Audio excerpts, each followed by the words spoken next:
So with Nintendo releasing the latest installment in the Legend of Zelda series, Tears of the Kingdom, we have a lot of people now asking if it is time to buy a Nintendo Switch, despite the fact that the Switch has been out since 2017. And I get it, some people have been holding on hoping for a Switch 2, other people have maybe just not seen the appeal, but of course, when a game is good and it's only on one platform, people tend to want to get the platform that that game is attached to. But with that, a lot of people are asking, which Nintendo Switch should I buy? Because there are currently 3 variants. So today, I'm going to be comparing all 3 of them and hopefully helping you come to a decision on which Nintendo Switch would be best for you. So let's dive in. So at time of recording, there are 3 variations of the Nintendo Switch. We of course have the original Nintendo Switch, which is almost completely unchanged from the 2017 version. We have the Switch Lite, which is the portable-only version, and we have the latest Switch OLED, which, as the name implies, comes with an OLED display. And the way we're going to break this video down is to compare each of them together with their similarities, and then point out key differences when those arise. So, with that, we're going to start out with the controllers. Now for the controllers, the Switch Standard and the Switch OLED use the exact same controllers, the Joy-Cons, and the Switch Lite can also have Joy-Cons paired to it. However, it's not really a great experience to use Joy-Cons with the Switch Lite. We'll talk more about that in a bit. But the Joy-Cons themselves are the controller of, I don't want to say choice, but they're the controllers that you get with the Switch and Switch OLED. They attach to the side of the console, allowing you to pull it out of its dock and use it in handheld mode. When the consoles are in handheld mode, it is very noticeable that the rails that hold the Joy-Cons in place on the Switch OLED are much more reinforced than the ones on the original Switch. The original Switch holds fine, but it is noticeable that there's a bit of play when you're holding the console in handheld mode, whereas the Switch OLED is more or less completely stable. When the consoles are in docked mode, of course, you take the controllers off the sides, and you have 2 ways of using them. I personally prefer to just hold them independently and kind of use them individually together. It's actually really comfortable. You can just sort of sit on the couch with your hands to your sides or on your lap and have each controller in one hand and still use it like it's one controller. I prefer that method, and it's just a little more comfortable for me, but the consoles do come with a little dock holder for the Joy-Cons themselves that allow you to actually use the Joy-Cons as a controller. It also kind of looks like a puppy dog, which is interesting. Now granted, my true preference when I'm playing this console in docked mode is, of course, to use the Pro Controller, or some variation of that, because it's an actual controller, and it feels way more comfortable. Granted, in handheld mode, both consoles with the Joy-Cons attached are very comfortable. Not as comfortable, however, as the Switch Lite. Yeah, so talking about the devices in handheld mode, when you connect the Joy-Cons to play them, the Switch Lite is the most comfortable because you don't connect the Joy-Cons to play it. In fact, you can't detach the Joy-Cons at all because there are no Joy-Cons. It is just one solid piece of plastic with buttons on it. It's very clear that this console was designed to be handheld only, and for somebody who may not play their Switch in docked mode and just wants to play on the go, the Switch Lite might be the option when it comes to comfortable, portable gameplay, because you're not sacrificing anything in terms of the performance, because all 3 of them have the same Tegra X1 chip inside, but you are sacrificing battery life, which we'll talk about here in a bit. But when it comes to just the controller layout on the Switch Lite, it is pretty much identical to the Joy-Cons on the other Switch models, with 2 key exceptions. One being the size, which, being integrated into the Switch itself, makes it a little more comfortable to hold for an extended period of time, and the second one being the D-pad. The D-pad on the Switch Lite is the best version because it's basically the same D-pad that Nintendo has been using for literally decades at this point. Look at the Switch Lite, look at the NES controller. I mean, hell, this D-pad was developed for the Game & Watch before the NES came out, so yeah, this is the one I prefer, not 4 individual buttons. And yes, I know that these 4 buttons are here on the Joy-Con so that you can play something like Mario Kart in 2-player mode and use 1 Joy-Con per person, but I wish that they would make a Joy-Con for loners like me who only play by themselves on their Nintendo Switch, where it actually just had a traditional D-pad. That would be extremely nice. I doubt they'll do it, though. So when it comes to the overall controller feel, I think that the Nintendo Switch Lite has the best feel overall for long-term portability. However, with the ability to dock the other two Nintendo Switches, it opens up a wide variety of options for third-party controllers, or even just putting Joy-Cons into the Joy-Con holder to play on the television with a slightly more comfortable feel, considering there's a bit more of a hand support as you would expect from a traditional controller. Just make sure, though, that no matter what Switch you get, you are very, very careful with the joysticks, because despite the fact that this was an issue all the way back in 2017, Nintendo still hasn't fully resolved the stick drift issue. So just keep that in mind. But when it comes to the controllers overall, if you're looking for a generally comfortable experience both in front of the television and on the go, you may want to look at the traditional Switch or the Switch OLED. But if you're looking for exclusively a comfortable play style that is only going to be on the go, and you don't think you're going to be sitting in front of a TV at all with the device, you might want to look at the Switch Lite. But speaking of playing on the go, when you unplug this from its charger or take them out of their respective docks, how much endurance can you expect from these devices? Well, that's going to lead us nicely into the battery life. Well, before diving too deep into battery life, I will say first and foremost, if you get the opportunity to buy an original Switch from 2017 through 2019, I would avoid it, because one of the things that did actually change with the Switch in general around 2019 was the introduction of a more power-efficient chip, allowing them to run a smaller battery in the Switch OLED, but also get significantly better battery life in the regular Switch. See, the original processor inside the Switch was a Tegra X1 chip, and it was very power-hungry. We'll talk a bit more about performance in a bit, but the power-hungry chip meant that the original Switch was only getting 3 to 6 hours of battery life. And it's only going to get worse with age. That's why I don't recommend buying an original Switch. But around 2019, Nintendo changed from the larger fabrication to a smaller fabrication of the same processor, meaning that you had better power efficiency. This not only allowed them to put a smaller battery in the Switch Lite, but it also meant we saw massive improvements to the battery life on the traditional Switch. This means that the traditional Switch and the new Switch OLED both get roughly 4.5 to 9 hours of battery life, depending on what game you're playing. And I don't know about you, but unless I'm on a plane for a very long flight, I don't see myself playing for over 4 hours. What's more impressive, though, is that the Switch Lite manages to eke out 3.5 to 7 hours despite having a significantly smaller battery. Now, it does also lack a few things like rumble features, which help save the battery, and probably should have been written back when I talked about the controllers, but yeah, you have a smaller display, which we'll talk more about in a bit, lack of rumble, but still 3.5 to 7 hours of battery life. In my opinion, I feel like a gaming session that goes for longer than 3 hours when you're not streaming or traveling might be a little excessive, so I think that either version of the Switch would be completely fine in terms of battery life for the average user. The only other thing that's worth keeping in mind is the fact that it takes about an hour to charge a Switch Lite from completely dead, whereas it's closer to an hour and a half to an hour and 45 minutes to charge a traditional Switch or a Switch OLED from 0 to full. You also sometimes have to keep in mind the batteries in the Joy-Cons. However, if you're just using a set of Joy-Cons that are constantly attached to the controller, it's not that big of a deal. Something I did find interesting, though, when it came to the battery life was the fact that the Switch OLED has a generally more efficient OLED display, but it didn't hurt or help the battery life in the new Switch. But that does lead us nicely into talking about the displays. When it comes to the displays on these consoles, I feel like they are the make or break decision for a lot of people, because especially with the bigger two devices, they kind of sit in this weird middle ground where you have a good or decent display, which we'll talk more about in a minute, on the console itself, but then you can also connect it to a bigger display, which is often the best display in your house, your living room television, and that's more often than not considered a better overall experience, both for screen size, screen quality, color, all of that.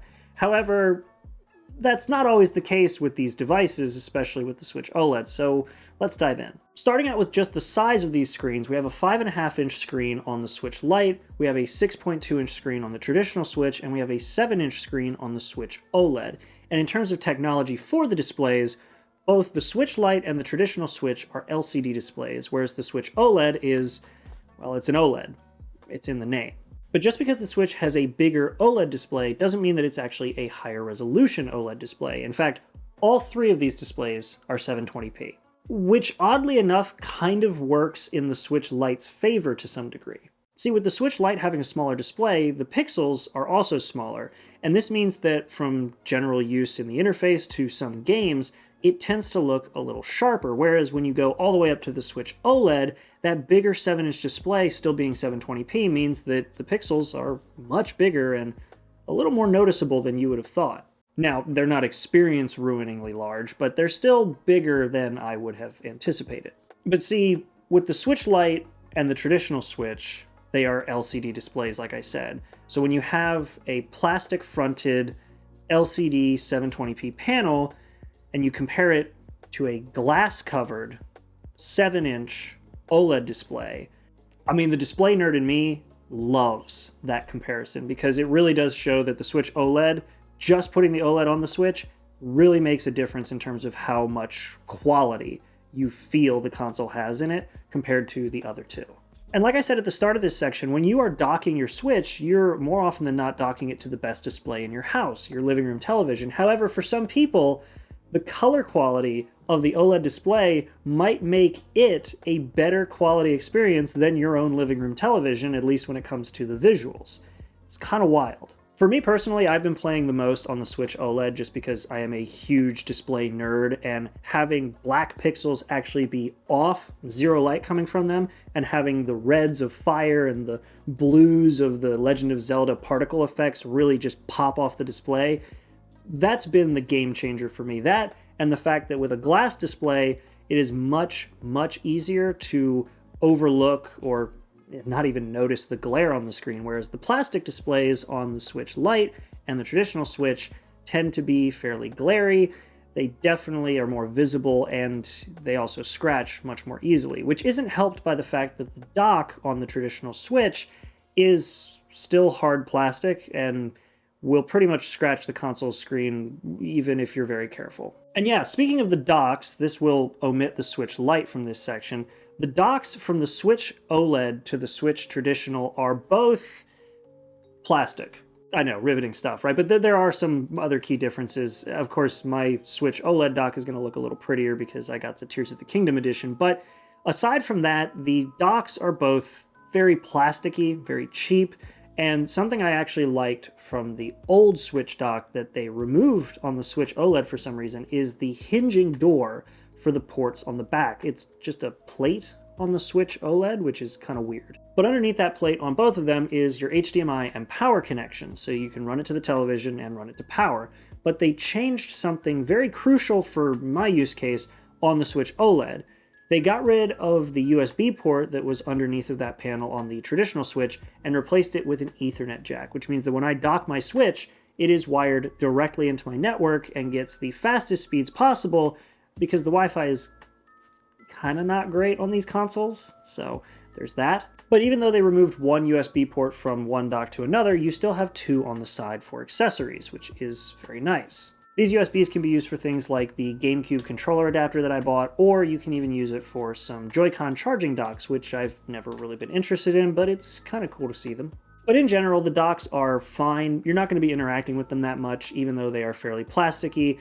The one thing that you're most likely going to be using them for, aside from charging the consoles, is to run your consoles in docked mode to the television. So now, let's talk about performance.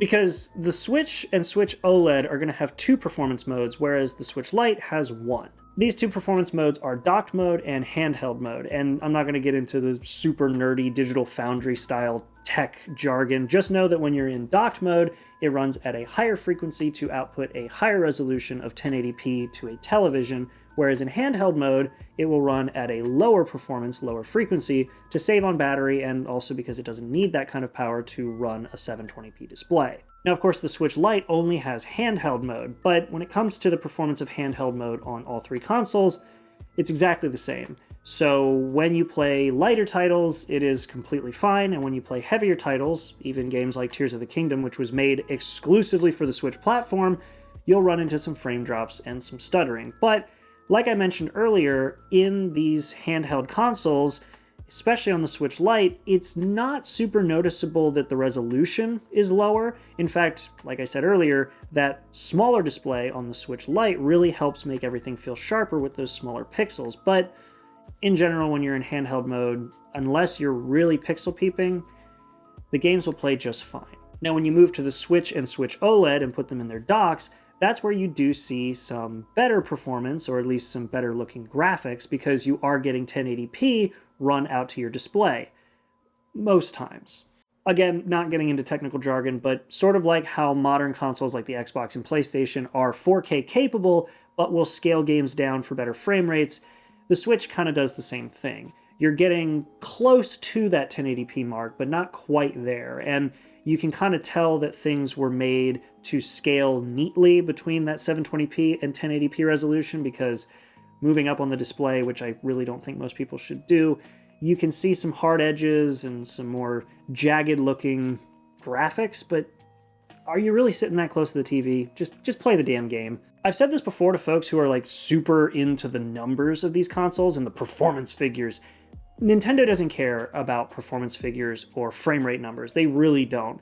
They are in it to make a game and make something that you can just play. So when it comes to looking at the performance for these consoles, the only thing that you should really be concerned about is whether you want one with two modes, handheld and docked, or whether you're okay with one that has a single performance mode, handheld, the Switch Lite. So with that out of the way, let's move on to our second to last category, which is software and expandability. At this point, we are well past the initial launch growing pains of the Switch, where we had almost no games and it was basically a Breath of the Wild machine, and we have a ton of games available for this console. And in case you're wondering, apparently, yes, it can run Crysis.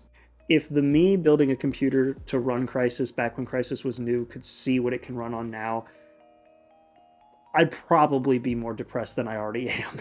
But anyway, yeah, we are well past the point where there are only a handful of games for the Switch. You have so many games, first and third party, that are available, and we've even had some ports to this console that I would consider, frankly, magic. You have Doom, The Witcher 3, Crysis, as I already mentioned, and Skyrim. It's wild. And if you're an old crotchety gamer like me, there are games available on here that are dragged straight out of your childhood, most of which come from the Nintendo 64, which, of course, Nintendo ties to their online service, but are actually really fun to play on a bigger screen.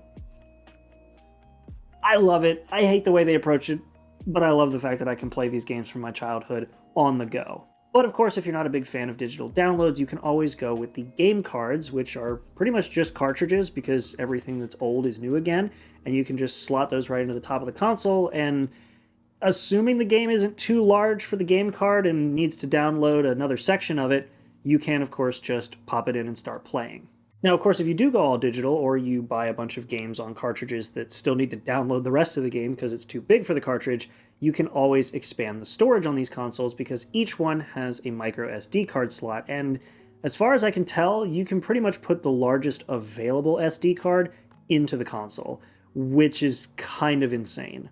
I've found that 128 or 256 tend to be the cards you want to go with for these consoles, because while the Switch OLED does have a bigger internal drive at 64 gigs compared to 32 gigs for the other two, it's probably not a good idea to put everything on that, because, well, you'll fill it immediately, because that's also where the game saves are kept, and there is, as far as I can tell, no way of offloading them to the external SD card. So bigger games like Tears of the Kingdom and Breath of the Wild, or even Skyrim, that use large amounts of data for their save files, will take up space alongside the game and fill the internal drive even faster. Granted, I would not recommend buying something like the Nintendo branded versions, because more times than not, they are way more expensive than a regular microSD card, and you can get much better values and better performing SD cards just by looking outside of the Nintendo aisle at your local Best Buy.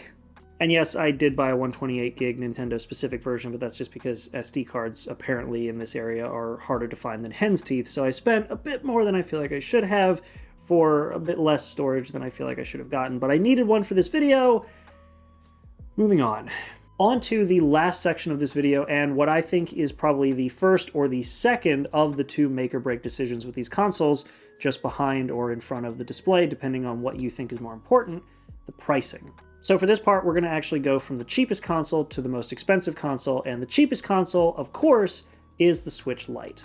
Now this console comes in at $199, which in my opinion is actually a pretty reasonable price for the capabilities of this device. It's a little more expensive than what it was kind of designed to replace, which was the new 3DS and 3DS XL, and I think that it being exclusively handheld foregoing the detachable Joy-Cons, not coming with a dock, and of course not being able to connect to a television, is just enough trimmed from the original Switch that it can justify that price drop. And I think for a lot of people, if they're just looking for an easy throw in your bag and take on the go style console, and they're never ever going to actually consider hooking it to a bigger display, $199 is actually not that bad of a price. And especially if you go...